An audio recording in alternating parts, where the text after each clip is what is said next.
Tram Mai and Colleen Sikora are covering the governor's race. All right, let's get started with Tram, who is live in Scottsdale with the Republicans. Hey, Tram.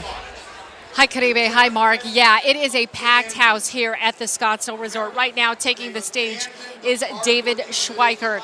But as you can see, there are probably hundreds of people, not only in this room, but also outside. They are watching monitors outside as well.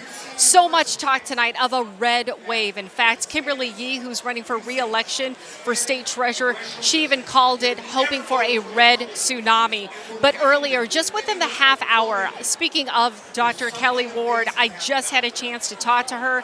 She just took the stage. She was the first guest to take the stage when they started talking at about, I would say maybe half hour or so ago.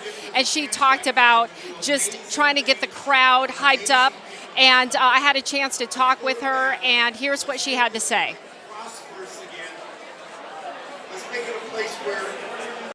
Well, we have to make sure that everything is above board before we just blindly accept what some bureaucrat tells us. You know, I've been a champion of auditing our elections. I even wrote a book about it called Justified. So we have got to be sure. We need the transparency. We need the sunlight. And when those officials try to hide things and try to just pat the people on the head and tell them just trust what we say, we're not going to accept it anymore. That is we the people that were woken up by 2020. And nobody's saying we won't accept those results. We just want to make sure that the results that are accepted are actually the true results. Is in response to whether or not win or lose, if they will accept the results. That's going to do it for us here in Scottsdale. Back to you. All right, Tram, thank you. Now let's head over to Team 12's Colleen Sikora. She is reporting on the Katie Hobbs campaign for governor. Colleen, what is happening there?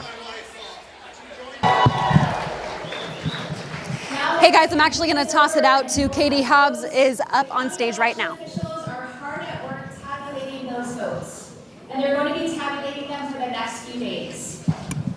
I know that we're all eager to find out who won each of these incredibly important races, but we need to be patient and wait for every vote to be counted.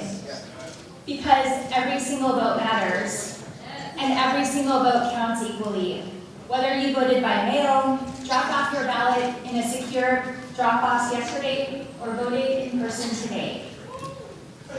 We know my opponent and her allies have been sowing doubt and confusion throughout this campaign.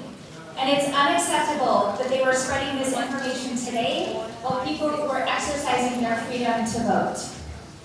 I have administering this election conducted a free and fair election, and their results will be accurate.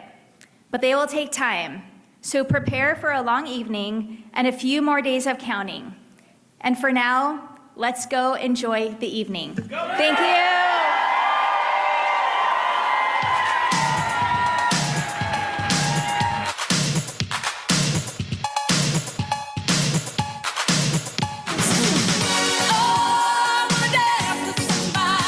The crowd today shouting for Katie.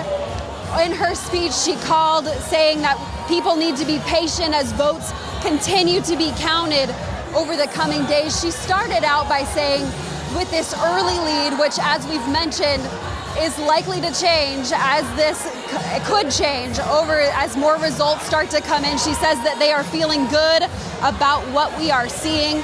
She was only on stage for just a couple of minutes, but again, you heard those cheers for Katie. She thanks all of the volunteers and all the work that was done to get out the vote. Hobbs has been on the campaign trail all over Arizona for the last few days, encouraging people to get out the vote. In addition, she has said that, this race was expected to be tight. She has talked about how she even expects possibly a recount in the race because of how tight she's expecting this to be between herself and Lake, expecting that it could trigger a new law that the state legislature put into effect this year that would trigger an automatic recount by half if results come within 0.5%.